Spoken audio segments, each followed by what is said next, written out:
हमारे इस channel we the डेमिगोड्स motivational में आपका स्वागत है। आज मैं एक और नई कहानी के साथ आपके साथ बात करूंगी और कहानी कुछ इस तरीके से है कि एक्चुअली ये कहानी भी मुझे एक व्हाट्सएप ग्रुप ने सेंड की है।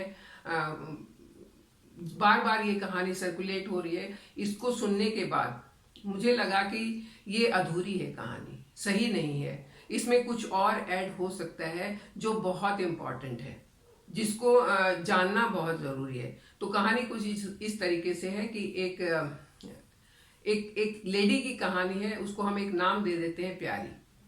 तो प्यारी जो है वो बहुत ही अच्छी लेडी है, बहुत ही अफेक्शनेट है, बहुत ही मदद करने वाली, हार्ड वर्किंग, जो एडजेक्टिव आप चाहें उसके आगे लगा सकते हैं। She is a wonderful women.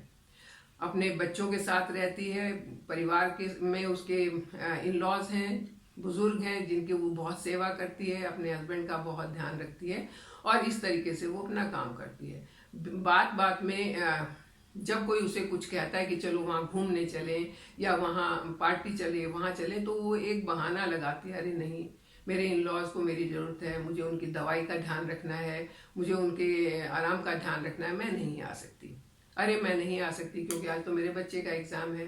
अरे मेरे हस्बैंड तो बाहर गए हुए हैं, मुझे उनका काम देखना है। तो इस तरीके से वो अपने ऊपर ध्यान नहीं देके सबका ख्याल रखती है। अब किसी कारण से वो बीमार हुई और बहुत अर्ली 40s में शी एक्सपायर्ड। उसकी जो फ्रेंड्स थी उनको बहुत बुरा लगा और जैसे ही वो एक्सपायर हुई तो उसके बाद उसके हस्बैंड की पोस्टिंग कहीं दूसरी जगह हो गई। 4-6 महीने के बाद उसकी एक फ्रेंड ने उसके हस्बैंड को कॉल किया और पूछा सब कैसा चल रहा है, क्या हाल है, और अगर हमारे लायक कोई सेवा हो तो बताना। तो उसके हस्बैंड ने कहा नहीं सब ठीक है, एक कुक रख ली है जो खाना बनाती है, उसको थोड़ा सा और ज़्यादा पे कर देता हूँ जिससे कि वो बाहर का सामान भी ले आए, जो खरीदारी भी वही कर ले। तो पूछने वाली ने पूछा कि आपके पेरेंट्स का क्या हाल है। तो उसके प्यारी के हस्बैंड ने बताया कि हाँ उनके लिए भी मैंने एक मेड रख दी है जो उन दोनों का ध्यान रखती है और सारा दिन उनका काम देखती है। बच्चों के बारे में पूछा तो उसके हस्बैंड ने बताया कि बच्चों को मैंने बोर्डिंग में डाल दिया है ताकि उनकी पढ़ाई ठीक से चलती रहे।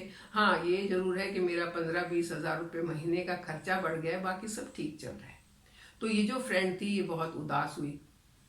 इसने अपने मन में सोचा कि एक मेड रख देना जो पेरेंट्स की देखभाल कर ले, बच्चों को बोर्डिंग में डाल देना और एक कुक रख देना, क्या उस प्यारी की इतनी ही कीमत थी, इतना ही उसका इम्पोर्टेंस था कि इतना सब करके इसके हस्बैंड को उसकी कोई कमी महसूस नहीं हो रही।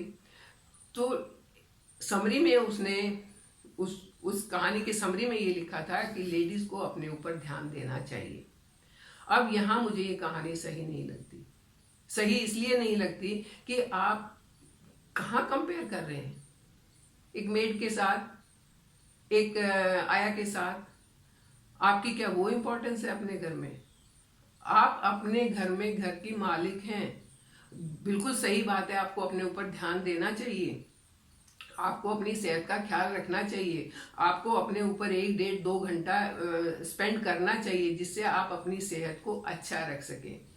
ये तो सब जानते हैं कि किसी के चले जाने से कोई दुनिया नहीं रुकती है, सब जानते हैं। लेकिन किसी के चले जाने से असर क्या पड़ता है, बात तो वो है ना। क्या बोर्डिंग हाउस में बच्चों को वो प्यार मिल रहा है जो आप दे पाती उसको? नहीं ना। क्या आपकी जो इन लॉज हैं उनको वो सेवा मिल रही है जो आप दे पाती उनको? वो भी नहीं मिल रही। अगर मान लो किसी ने मेड को कहा कि 1 गिलास पानी दे दो, वो कहेगी रुको मैं अपना काम कर रही हूँ, और अपना काम करते करते वो भूल गई, आधे घंटे बाद पानी लाई, पानी अभी चाहिए था, तो वो काम तो नहीं हुआ ना पूरा जो आप कर पाती। आप तो तुरंत जाती क्योंकि आपको उनसे एक पर्सनल अटैचमेंट था। ऐसे ही आपके बच्चे खाना खाते हैं, किसी दिन आपका बच्चा बोले मम्मा मुझे एक चपाती और ज्यादा चाहिए, और बहुत खुश होंगी, अरे मेरे बेटे को चपाती और चाहिए, मतलब आज इसने अच्छे सिखाया है। और मेड क्या सोचेगी, क्या भूखा मर रहा है, अब इसके लिए एक रोटी और बनाओ, क्या मुसीबत है ये। तो ये फर्क जो है वो फर्क आपके सिवाय उसे कोई पूरा कर नहीं सकता है। वो फर्क जो है वो आपकी कीमत है। तो आप अपनी कीमत को समझिए। आप अपने घर में बहुत ज्यादा इम्पोर्टेंट हैं। जब तक आप अपनी इंपॉर्टेंस नहीं समझेंगे ना, कोई दूसरा भी नहीं समझेगा। आप खुद को रिस्पेक्ट नहीं देंगे तो दूसरा भी नहीं देगा। आपको अपने ऊपर ध्यान देना है, अपने सेहत के ऊपर ध्यान देना है। जब आप खुद को सही रख पाएंगी, अपनी हेल्थ को सही रख पाएंगी, तभी आप ये सारी खुशियां अपने पूरे परिवार को दे पाएंगे। तो मुझे लगा कि ये जो लास्ट की चीज है, ये जरूर जोड़ देनी चाहिए कि आपकी कमी को कोई मेड पूरा नहीं कर सकती, आपकी कमी को कोई आया पूरा नहीं कर सकती। आपकी जो इम्पोर्टेंस है वो यहाँ नहीं, यहाँ है। आपको सिर्फ उसे समझना है कि आप अपनी इम्पोर्टेंस को वहीं बनाए रखें, अपने ऊपर ध्यान दें।